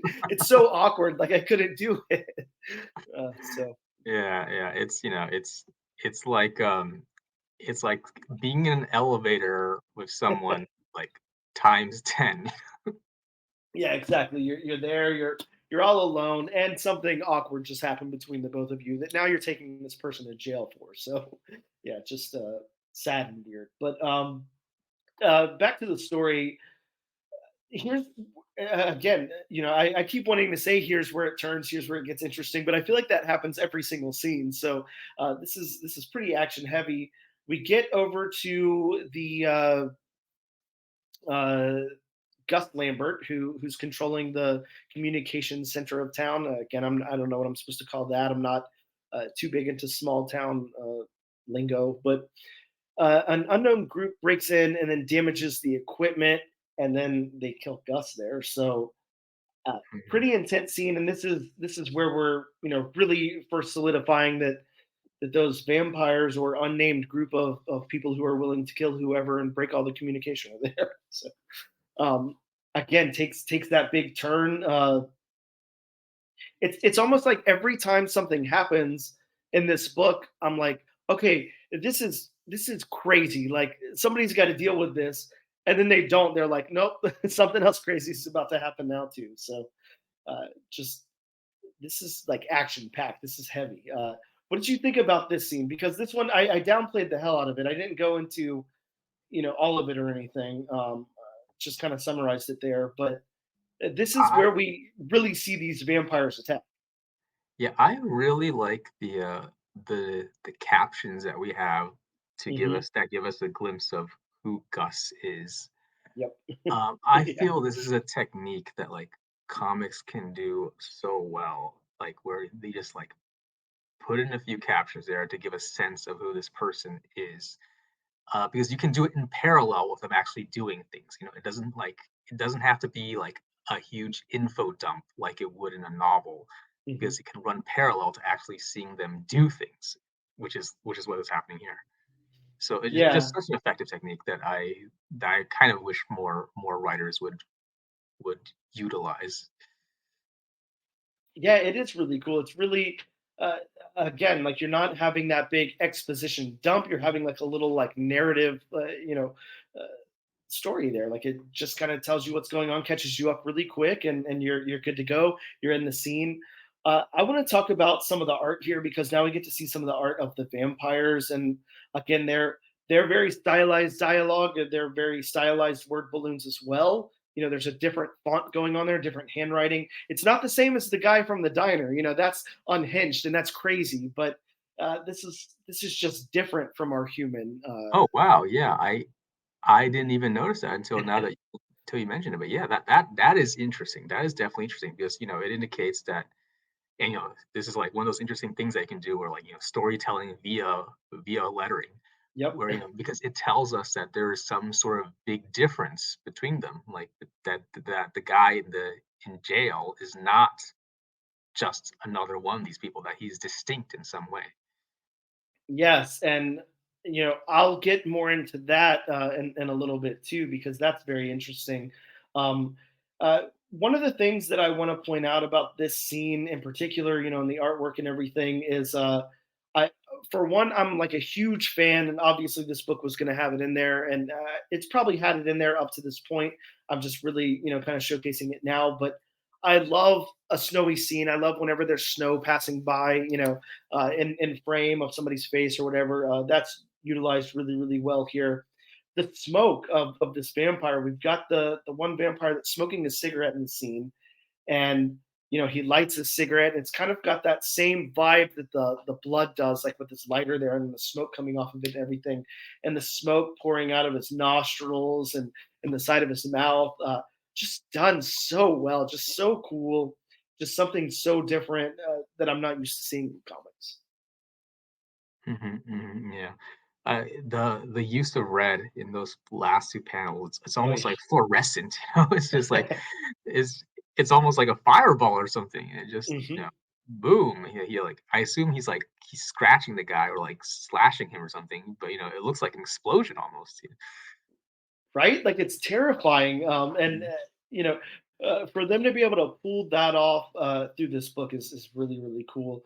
I think a lot of times, I'm gonna be honest. Like I read a lot of comics. I read a lot of horror comics. I love comics and I love horror, so I'm naturally gonna read all that stuff. Oh, I love that those things are like creepy and there's all of that, but they're not usually very scary. It takes a lot to make a comic book scary, in my opinion. I read the Ice Cream Men books and all of that, Creep Show anthology books and everything. They're cool. They introduce like a lot of cool story elements and sci-fi elements, maybe a little bit of gore or whatever. But it's hard to like really scare somebody through a comic. I think that they do a really good job making these vampires scary. I Let won't me lie let about me that. ask you, Mhm. like, how do you find comics compare like to other mediums, to other media, like in terms of like horror stories that are scary? Because like, yeah, so like for example, would you say that prose tends to be scarier or? Yeah, I think so, and I think that like a horror novelization or something, uh, that kind of thing, can be a little bit scarier to me. I think that it's hard whenever you're dealing with like such a visual medium, trying to make that scary. Uh, I can definitely, movies do a lot for me because I think that the sound does a lot. And then the written word does a lot. It's hard in pictures for me. I don't know, unless it's like super, super creepy and something just comes out of nowhere, or whatever. It's hard to do like a jump scare or anything in a comic as well. But yeah, how about you? Do you ever, are there any comics you can think of that are really scary, or what scares you? I'm not a big horror person, but yeah, I do agree that, in general, it's very hard for comics to scare me. But then I feel the same way about prose. Like, I feel like, movies and TV, they have the advantage where, like, they control the pacing. Yep. That's the big thing. And because they control the pacing, you're not in control of the pacing. Like, you can't, I mean, I guess you could press pause, but still, at the end of the day, you're not in control of how fast it happens or when stuff happens. And that lends itself so much to fear. And I just think like if with prose and with comics where you are so much in control of the experience, it cannot hit the same way. Uh, but conversely, I feel like comics are very, very good at maybe not being scary, but being creepy. They're very good at giving the creepy vibe because they can do so much with art and with shadow and with shading and texture and all that stuff that that that can invoke a certain mood or certain atmosphere, certain ambiance.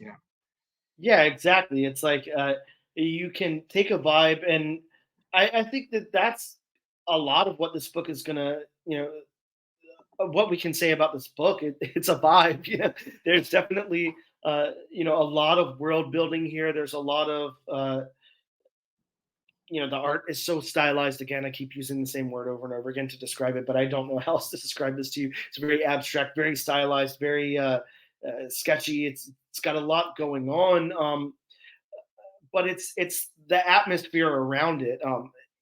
I may not technically be scared, but You're I have to unsettled. tell you, yeah, if I was on a bus, on a train, on a plane to go to Alaska, for the winter or something, and I was reading this, yeah, I'd be scared shitless. I mean, I'd be terrified. I'd be like, turn around, I'm not going. So I'm here in sunny Florida, so I don't have to worry too much about this particular story. But uh, given a different context, this could scare the hell out of me. Absolutely. Yeah, Does, yeah, it's disturb it's definitely disturbing. Whether or not it's scary, it's definitely unsettling and disturbing. very But again, now.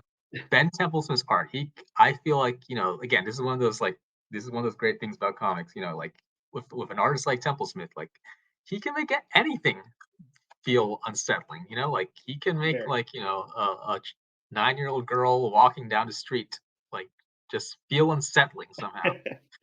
Yeah, very. And I want to ask you, does this, we talked a little bit off air before this. Does this make you reconsider your trip to Alaska that you were going to take this winter? Uh, You're still going. no, not especially because, well, here's the thing. I mean, I feel like I'm already terrified by half the things in the world, So, You and me both, right? like if it hasn't gotten to me already, like at this point, nothing new will. Like everything that terrifies me already terrifies me, I feel. Yeah. Yeah. Wonderfully said. So yeah, we're going back over to the jail in the book here, and Evan and Stella are keeping watch of the man from the diner from before, and he's like antagonizing them. He's really, kind of hitting hard. He's talking. He's saying things that, to piss Evan off, of course, and he's succeeding. And Evan even uh, lets Stella know that, and then again, just when every time I turn around in this book, something big happens. Uh, so then the guy, rips open the bars, or bends open the bars, and walks through. And the couple shoots him, Evan first, and then Stella comes in behind him and takes a shot as well because, surprise, he didn't go down very easy. So So what are our thoughts here now that we don't know much about this guy? We're seeing, and through all of that, again, we're seeing all of this really cool written dialogue and everything from this character. But what were your thoughts whenever they kind of shot him through the head there? I kind of expected him to get back up Yeah. because that's what happens in these stories, right? Mhm. And for all I know, that'll happen, in the next issue. But I was expecting that beat that they shot him and he'd get back up and they go, that's impossible. Um, but no, it went in a less predictable direction. Good for them. Yeah, yeah, it really did, and yeah, there are reasons for that. And like I said, this is only a 3-part mini, so I'm not going to spoil anything. Definitely go check out those other 2 issues. But yeah, I'd love to talk about that, at another time after you've read those, maybe. So the book is really starting to wrap up here, and it. But look, before I get into that, we go back over to the communication center, and right? Can I call it that? Is there another name? Is there something I'm missing? Would you call it a communication center? Um, I think there's probably a better word that's like on the tip of both of our tongues. We're just Right? not getting there. Yeah, I don't think communication center is it, but that's all right. I sound like an idiot half the time anyway, so I'll take it.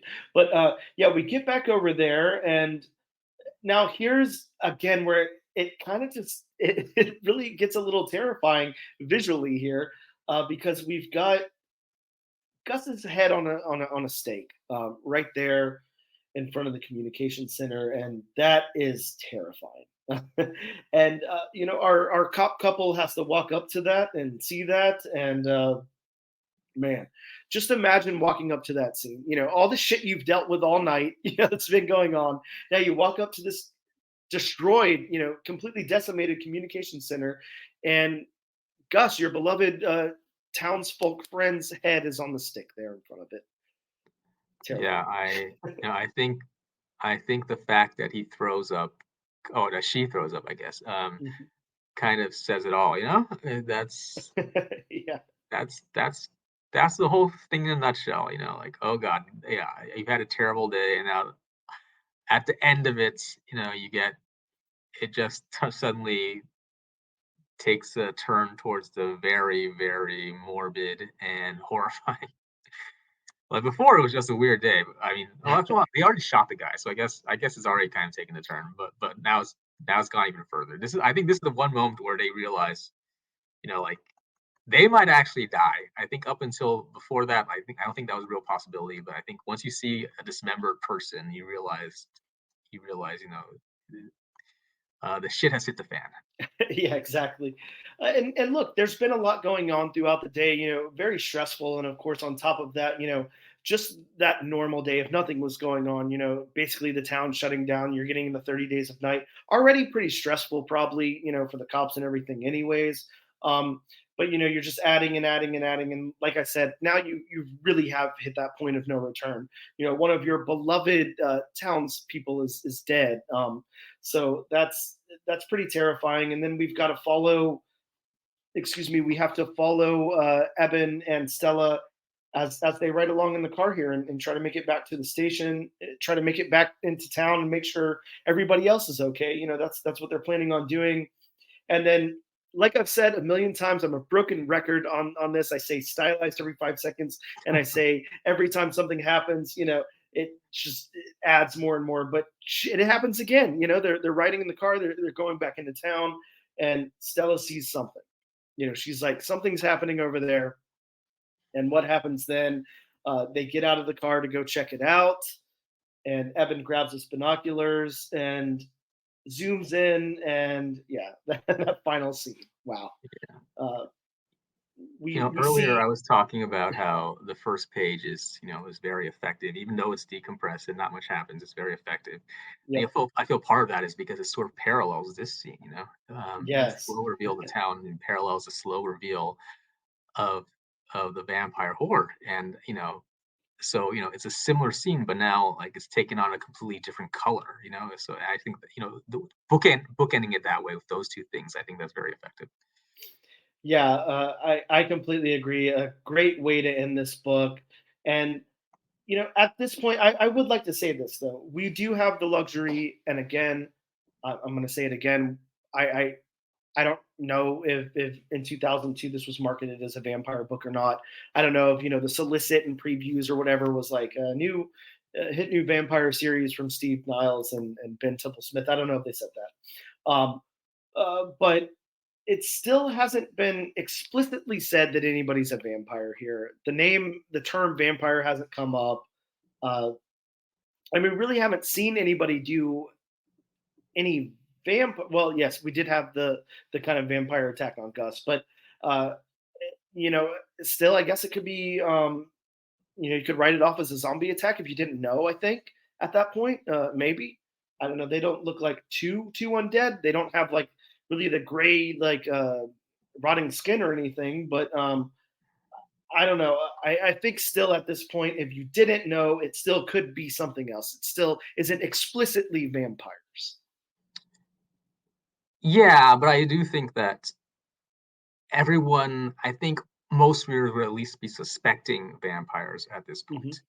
Like it's at this point, it's either vampires or vampires are a red herring, like Yeah. one or the other. Now, tell me? Do you have a digital copy in front of you? You got a paper copy or? Yeah, I'm reading it on Hoopla. Actually, so Okay. here's the thing. Mhm. Mine's actually I don't want to sidetrack you from your point. I No, have a you're solar. fine. You're fine. Yeah. But so okay, well, mine's digital. Mine's on Hoopla, and Mhm. I didn't find the single issues on Hoopla. They might be there. I just didn't find them. But I borrowed the trade paperback off of Hoopla, Oh, and cool. one thing you'll notice about it is that there are no breaks between the issues. They just treat all three issues as one big story. So you don't even know where one issue ends and another begins. Uh, and That's it pretty feels like cool. it's written towards that because like this Yeah. last page, it does not read like the last page of a comic. It Right. reads like Yeah. the middle page of a story. Like if it was the last page, you might end on the shot of the vampires, Hmm. or you Instead of might those two e- panels. Yeah. yeah, or you might even end on like on her saying Eben, like and him just like staring. But you wouldn't end on like that third panel Hmm. where he tells her to get in the car because that's kind of dialing it down a notch from where it was in the previous panels. Yep. Yeah. And yeah, I think the only indication there is that to be continued in that panel. Now, what I was going to ask you is, that big reveal. We have the close up of the vampires there.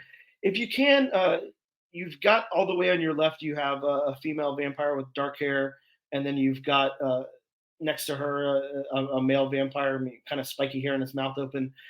There's another vampire kind of in the distance behind them with blonde hair. If you can zoom in on her a little bit. Um, the one in between them? Yes. Okay, yeah, sure.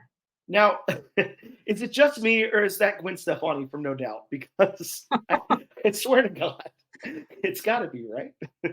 To be honest, I don't see it. No, wow. Okay, okay. I honestly don't see it. Now, I do feel that the guy on the right, he Mhm. does kind of look like, uh, like David Tennant if he was beaten by an ugly stick. Yeah, But I think well, that's mainly the hair. Yeah. yeah, they're very interesting, and this is I like this panel a lot because I think to break this one down, um, we talked before, or at least I did. I gave my opinion that I wasn't in love with every single face that Ben Templesmith did in this book.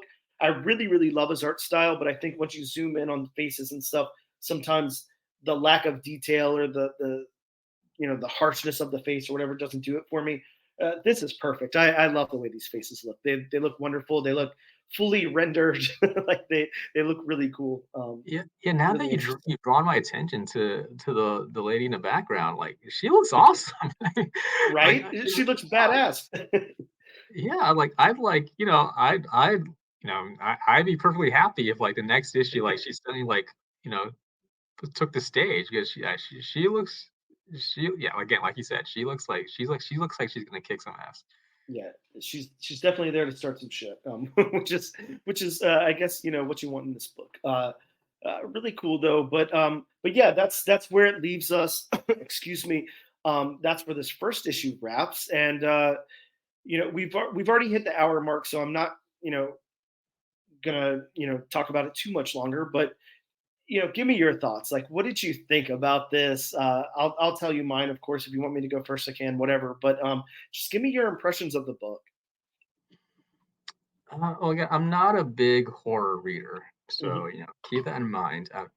I'm not a big fan of the genre, but I feel that this story avoids the pitfall of a lot of the genres. What I find like unsatisfying about a lot of horror stories, and this I know this is absolutely a generalization because I know there are lots that don't fit what I'm about to describe.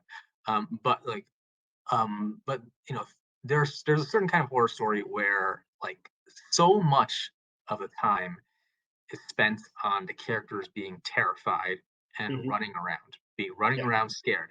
Like for example, like just 2 months ago, I read a graphic novel that's pretty much what happened. I'm not gonna say what it was because I don't want to like call out someone for no reason.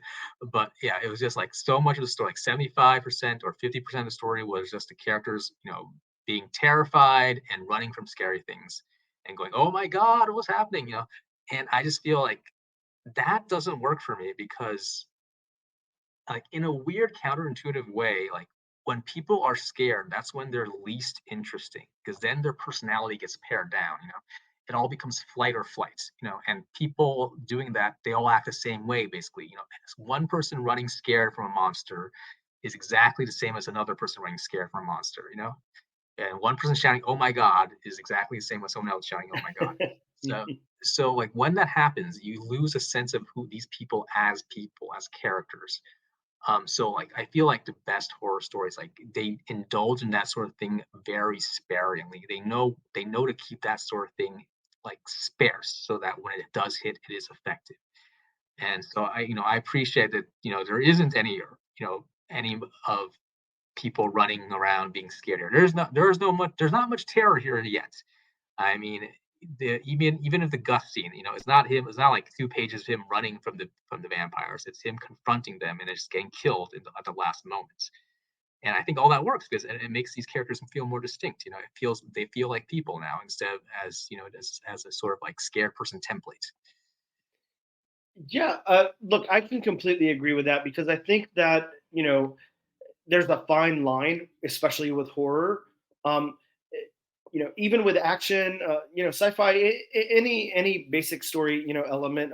There's a lot of archetypes. There's a lot of, you know, you have to decide in your story if there's going to be archetypes. I mean, you're writing a horror story. There's most likely going to be some archetypes in there. Are you going to play to that? Are you going to play into that? Are you going to do something different with it? Are you going to shy away from it? Like, what are your plans with this? And I think that it would be very easy in someone else's hands. I think of myself. If I tried to write this story, it would be hard not to make Evan this archetype that I want to flesh out. I like that Steve doesn't do that. Yeah, he's kind of like the hardened badass cop in town, whatever. We don't have to go into much of his backstory. We don't go into anything. We don't need to know that he's this way because his mom died when he was 15. Like none of that matters. They don't do that. We're dropped straight into the story. We're dropped straight into uh, Eben and Stella's development. We don't have to know about their relationship before they were high school sweethearts. Blah blah blah. It doesn't matter. They don't go over that. But what matters is they're both cops. They live in Barrow, Alaska. Vampires have figured out that they can, feast for 30 days there because the sun doesn't come out. End of story. Like it's so straightforward and to the point. And the the main thing that happens here is what I talked about before is I feel like Steve is really, really trusting Ben with this story instead. He's like, here is my basic outline, go. And I don't know for a fact that that's what happened, but that's what I read on the page. Yeah. Um, I mean, it, with no disrespect towards Steve Niles, I think it's safe to say that, Templesmith is absolutely the star of this show. yeah, he's definitely carrying the book. But it is a cool idea, and I think that it takes both. I think that again, if we had this very, very fleshed out world, that we had to explore all points of it and blah blah blah, that it wouldn't work with somebody like Templesmith on the art. He's going to do that world building himself, through the abstractness of what he's got going on and everything. And I, yeah, I think that it works so well because these two work well together, and because it's a unique idea, but it's not super fleshed out. It's very straightforward. Here's what it is. Done. And you can kind of see that. I don't know if you read ahead at all, but it's just being a 3-part mini, and they tell the full story. It's completely contained in those 3 parts. Really cool. A really cool way to do it. Comics are kind of getting back to that right now. You're getting a lot of 4-part, 5-part minis and stuff like that. Everybody's not aiming for an ongoing all the time anymore. But yeah, it's a very interesting way to tell a story, especially a story of this magnitude, where it's like you don't know anything about this, and here you drop straight in. So I would say, personally, I'd say it was a success. Now, I suggested this book. I threw it out there on the Discord, and I was like, hey, if anybody wants to cover it, and thank God you were like, yeah, man. I love horror. I didn't know anything about this book, like going in, just like you. Like we knew, in passing, it was like a vampire thing, whatever. So it's not like, I'm like, hey, this is one of my favorite books that I've read a million times. I'm going to pick it, and then we're going to go over it. So with that being said, I feel pretty good about saying I think this was a success, and I have already read ahead, but if I hadn't, I would be very interested in reading issue number 2. What are your thoughts on that? Yeah, I mean, I probably won't read further, but Mhm. that's not an indictment of the book. It's Mhm. just like I have like so little free time. Like I pretty much don't read anything unless like I love it, you know? Yep. Uh, and this does not meet the level of love, but then very few things do. Yeah, a fun comic to break down nonetheless. Definitely a lot of talking points in this. You know, if you're looking for something, to really like kind of pique your interest, and you may, you know, really come out of it satisfied like I was, or you may be more on the I don't absolutely love this, so I'm not going to continue on. But definitely, something to check out, and see where you land on that. A always fun to do a throwback from what 22 years ago at this point. Jesus Christ, it's the old comic, man. Yeah, this is what golden age at this point. So Yeah.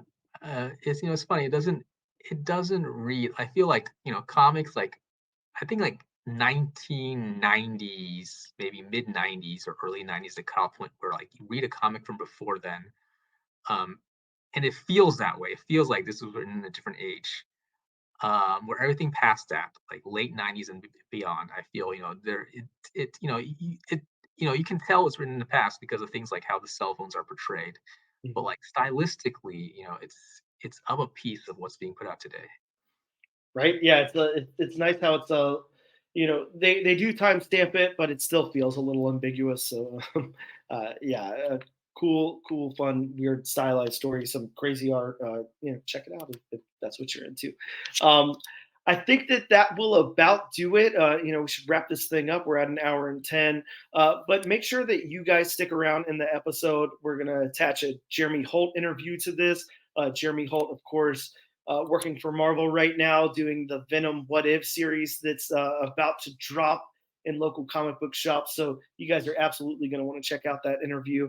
But yeah, man, I can't thank you enough for coming on and talking to me about this book tonight. Now you got to pick the next one.